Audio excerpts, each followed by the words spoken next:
Welcome, Autograph Fisherman here, and I have another profile video for you.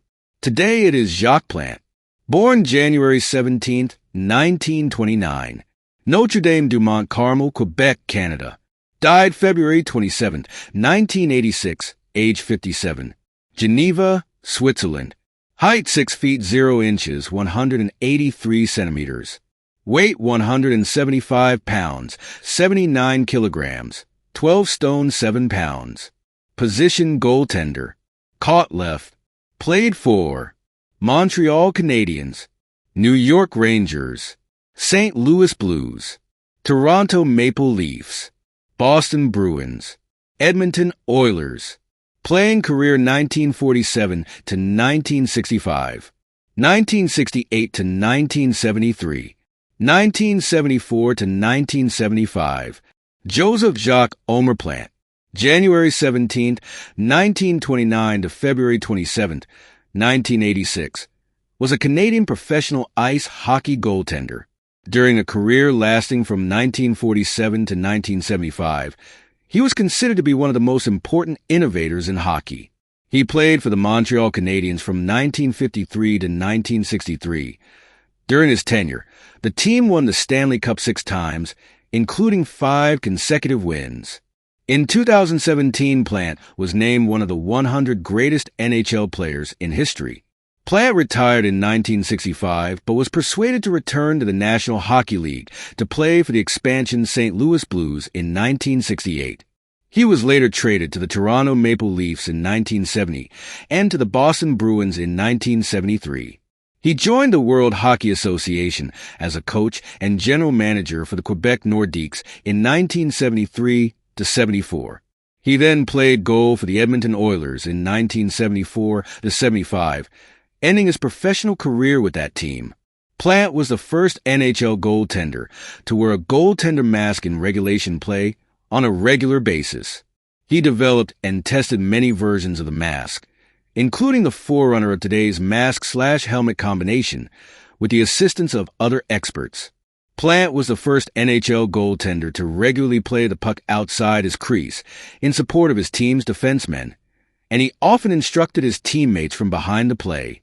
Plante was inducted into the Hockey Hall of Fame in 1978, was chosen as the goaltender of the Canadiens' Dream Team in 1985, and was inducted into the Quebec Sports Pantheon in 1994. The Montreal Canadiens retired Plante's jersey, number 1, the following year. Plante ranks 7th among NHL goalies for all-time career wins with 437. Early life. Plante was born on a farm near Notre Dame du Mont Carmel in Morrissey, Quebec, the first of 11 children born to Palma and Xavier Plante. The family moved to Shawinigan Falls, where his father worked in one of the local factories. In 1932, Plante began to play hockey, skateless, and with a tennis ball, using a goaltender's hockey stick his father had carved from a tree root. When he was 5 years old, Plante fell off a ladder and broke his hand. The fracture failed to heal properly and affected his playing style during his early hockey career. He underwent successful corrective surgery as an adult. Plante suffered from asthma starting in early childhood. This prevented him from skating for extended periods, so he gravitated to playing goaltender. As his playing progressed, Jacques received his first regulation goaltender stick for Christmas of 1930. His father made Plante's first pads by stuffing potato sacks and reinforcing them with wooden panels. As a child, Plante played hockey outdoors in the bitterly cold Quebec winters. His mother taught him how to knit his own toques to protect him from the cold. Plante continued knitting and embroidering throughout his life and wore his hand-knitted toques while playing and practicing until entering the National Hockey League.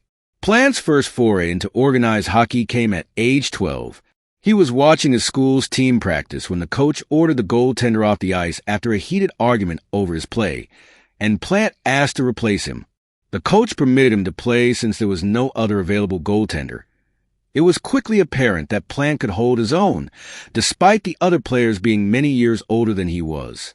He impressed the coach and stayed on as the team's number 1 goaltender. 2 years later, Plante was playing for 5 different teams, the local factory team, and teams in the midget, juvenile, junior, and intermediate categories. Plant demanded a salary from the factory team's coach after his father told him that the other players were being paid because they were company employees. The coach paid Plant 50 cents per game to retain him and maintain the team's popularity. Afterwards, Plant began to receive various offers from other teams. He was offered $80 per week, a considerable sum in those days, to play for a team in England, and a similar offer to play for the Providence Reds of the American Hockey League. Plant passed them up because his parents wanted him to finish high school. He graduated with top honors in 1947. Upon graduation, he took a job as a clerk in a Shawinigan factory. A few weeks later, the Quebec Citadels offered Plant $85 per week to play for them. He accepted, marking the beginning of his professional career. In 1949, he married Jacqueline Gagne. They had two sons, Michel and Richard. Playing career. Minor leagues. Jacques joined the Quebec Citadels in 1947. While playing for Quebec, Plant started to play the puck outside his crease, a technique he developed when he recognized that the team's defense was performing poorly. Fans found Plant's unconventional playing style to be exciting, but it angered his managers, who believed that a goaltender should stay in the net and let his players recover the puck.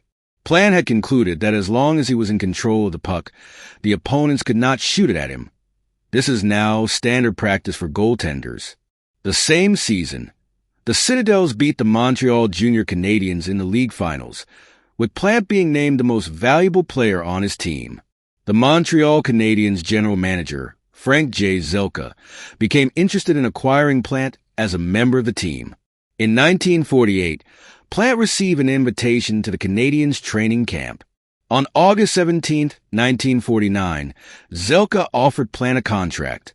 Plant played for Montreal's affiliate Royal Montreal Hockey Club, earning $4,500 for the season and an extra $500 for practicing with the Canadiens. In January 1953, Plant was called up to play for the Canadiens. Bill Durnan, the goaltender who played for Montreal when Plant first began, had retired, and Jerry McNeil, their top goaltender, had fractured his jaw. Plant played 3 games, but in that short time, he generated controversy. Coach Dick Irvin, Sr. did not wish his players to stand out by any addition to their regular uniforms.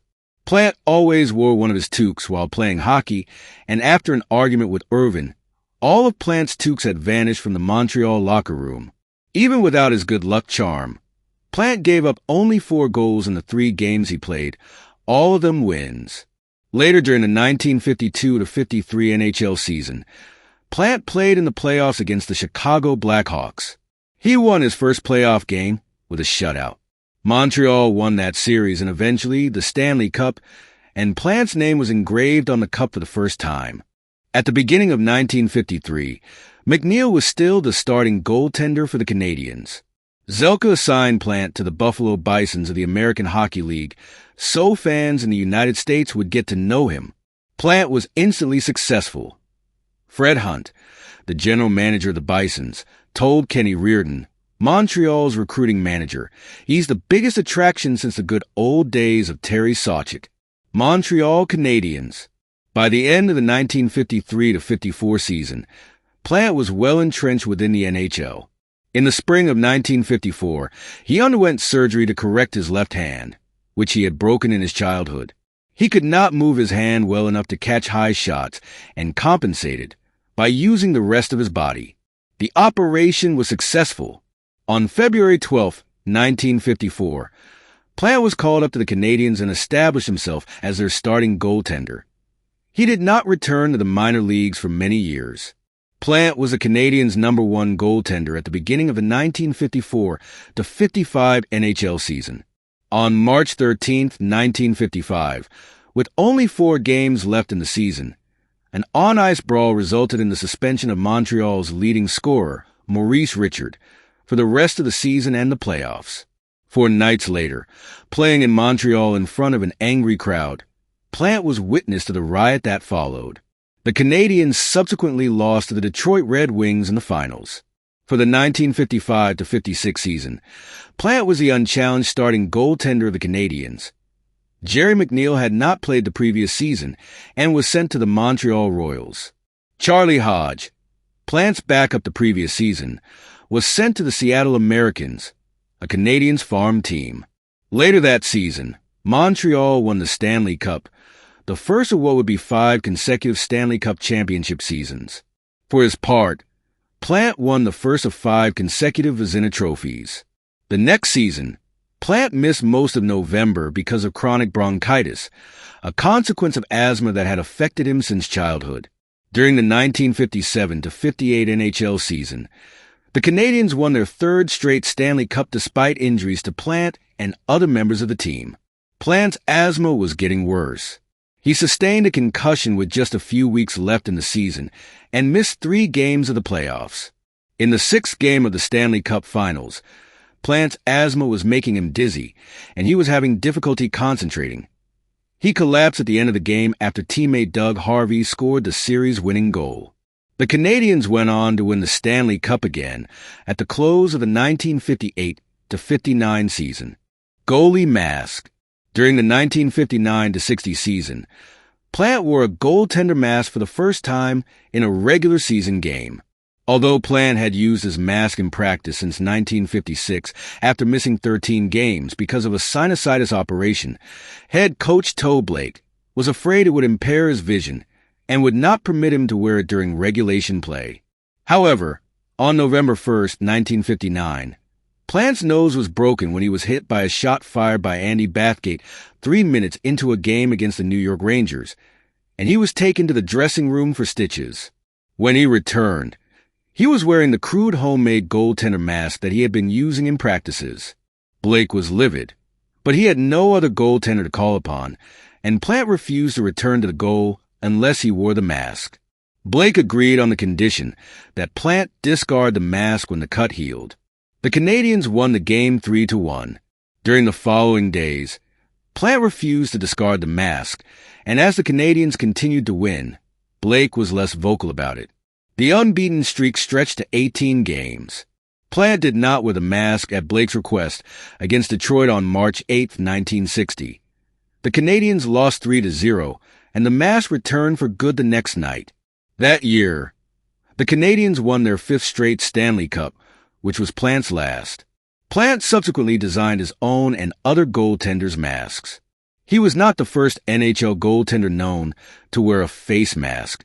Montreal Maroons' Clint Benedict wore a crude leather version in 1930 to protect a broken nose, but Plant introduced the mask as everyday equipment, and it is now mandatory equipment for goaltenders. Trade to New York and first retirement. Hampered by terrible pain in his left knee during the 1960-61 NHL season, Plant was sent down to the minor league Montreal Royals. Torn cartilage was found in his knee, and the knee was surgically repaired during the summer of 1961. The next season, Plant became the 4th goaltender to win the Hart Memorial Trophy, while winning the Vezina Trophy for the 6th time. The 1962-63 season was unsettling for Plant. His asthma had worsened, and he missed most of the early season. His relationship with his coach, Toe Blake, continued to deteriorate because of Plant's persistent health problems.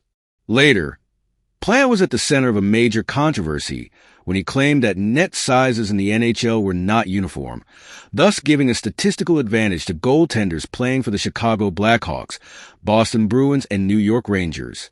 His claim was later confirmed as a result of a manufacturing error. After the Canadiens were eliminated for the 3rd straight year in the first playoff round during the spring of 1963, there was mounting pressure for change from their fans and media. Growing tension between Plant and Blake because of Plant's inconsistent work ethic and demeanor caused Blake to declare that for the 1963-64 season, either he or Plant must go. On June 4th, 1963, Plant was traded to the New York Rangers with Phil Goyette and Don Marshall in exchange for Gump Worsley, Dave Ballon, Leon Rockefort, and Len Ronson. Plant played for the Rangers for 1 full season and part of a second. He retired in 1965 while playing for the Rangers' AHL affiliate, the Baltimore Clippers. His wife was ill at the time, and he required surgery on his right knee.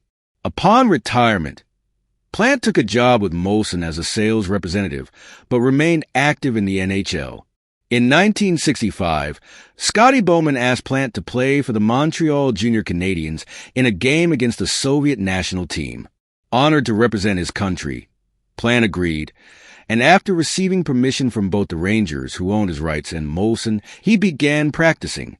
The Canadiens won 2-1, and Plant was named first star of the game. Comeback to professional hockey. At the beginning of the 1967-68 NHL season, Plant received a call from his ex-teammate Bert Olmsted seeking some help coaching the expansion Oakland Seals. Plant coached mainly by example, and after the 3-week training camp, he returned home to Montreal. Plant also played an exhibition game with the Seals. Rumors swirled that Plant was planning a comeback.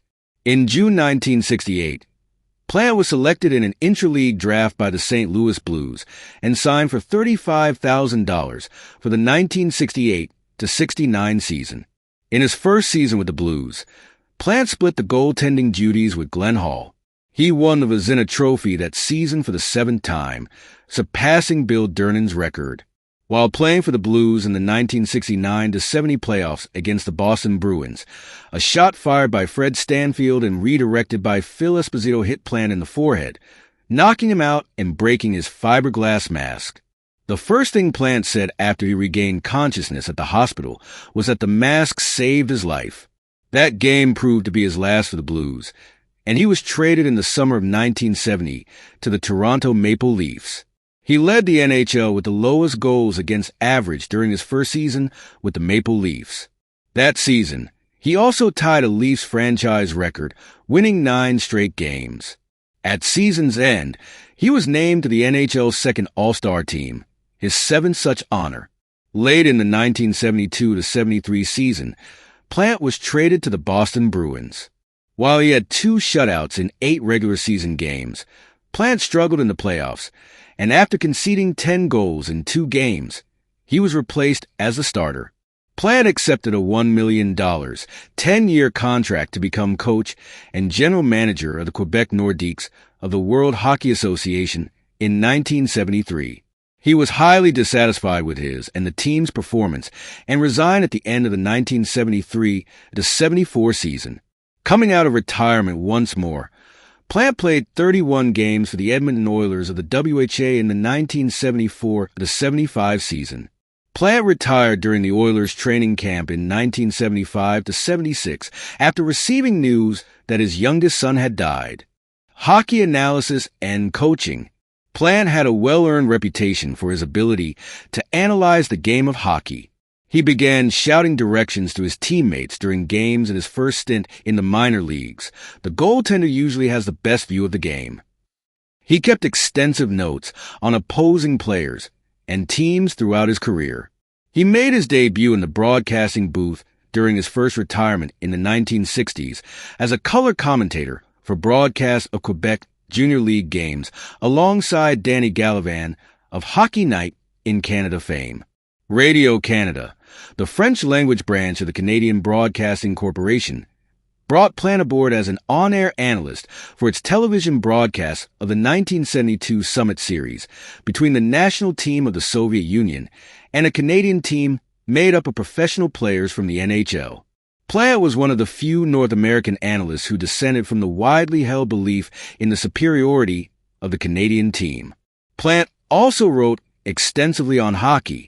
He wrote hockey columns starting early in his career and was published in La Voix de Shawinigan, Le Samedi, and Sport magazine. He alienated local reporters by writing a column for the local paper during his time as coach of the Quebec Nordiques. His seminal work on goaltending was published in 1972 in English, with the French edition published in 1973. In his book, Plant outlined a program of goaltender development that included off-ice exercises, choice of equipment, styles of play, and game day preparation. He also advised on best coaching methods for both young and advanced goaltenders. His book remained popular with coaches and players and was reprinted in both French and English in 1997, 25 years after it was first published. Starting in 1967, Plant was one of the instructors at École Moderne de Hockey, a summer hockey school for young players. His reputation as a teacher spread, and he traveled to Sweden in 1972 at the invitation of the Swedish Hockey Federation, teaching the top goaltenders in the country and their coaches and trainers. During his first and second retirements, Plant also coached goaltenders and consulted for several NHL teams, including the Oakland Seals, Philadelphia Flyers, Montreal Canadiens, and St. Louis Blues. Retirement and death. Plant finally retired from hockey in 1975 after the death of his youngest son. He moved to Switzerland with his second wife, Raymond Udressard, but remained active on the North American hockey scene as an analyst, advisor, and goaltender trainer. He was inducted into the Hockey Hall of Fame in 1978.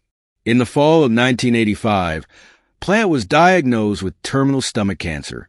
He died in a Geneva hospital in February 1986 and was buried in Sierre, Switzerland. When his coffin was carried from the church following the funeral mass, it passed under an arch of hockey sticks held high by a team of young hockey players from Quebec visiting Switzerland for a tournament. Legacy. Plant was one of the first goaltenders to skate behind the net to stop the puck. He also was one of the first to raise his arm on an icing call to let his defensemen know what was happening. He perfected a stand-up, positional style, cutting down the angles. He became one of the first goaltenders to write a how-to book about the position. He was a pioneer of stick-handling the puck. Before that time, goaltenders passively stood in the net and simply deflected pucks to defensemen or back-checking forwards. Plant was inducted into the Hockey Hall of Fame in 1978, 34, Canada's Sports Hall of Fame in 1981, and into the Quebec Sports Pantheon in 1994. His number 1 jersey was retired in 1995 by the Montreal Canadiens. The Jacques Plant Memorial Trophy was established in his honor as an award to the top goaltender in the Quebec Major Junior Hockey League. The Jacques Plant Trophy was established in Switzerland after Plant's death. It is given out annually to the top Swiss goaltender. The former arena in Shawinigan, where Plant grew up and played his first organized games, was renamed to Arena Jacques Plant. His injury and subsequent donning of a mask were depicted in an installment of Canada's Heritage Minute Series. Awards and honors. All-Star Game 1956, 1957, 1958, 1959, 1960, 1962, 1969, 1970. First All-Star Team 1956, 1959, 1962. Hart Memorial Trophy 1962. Second All-Star Team 1957, 1958, 1960, 1971. Stanley Cup Champion 1953, 1956, 1957, 1958, 1959, 1960. Vezina Trophy 1956, 1957, 1958, 1959, 1960, 1962, 1969. Hockey Hall of Fame 1978. Canada Sports Hall of Fame 1981. World Hockey Association Hall of Fame 2010. Well, that was another profile video. I hope you enjoyed. If you have any thoughts about Jacques Plant, let me know them in the comments. I would like to read them. Please remember to like, share, and subscribe. As always, until next time, keep on collecting. Bye.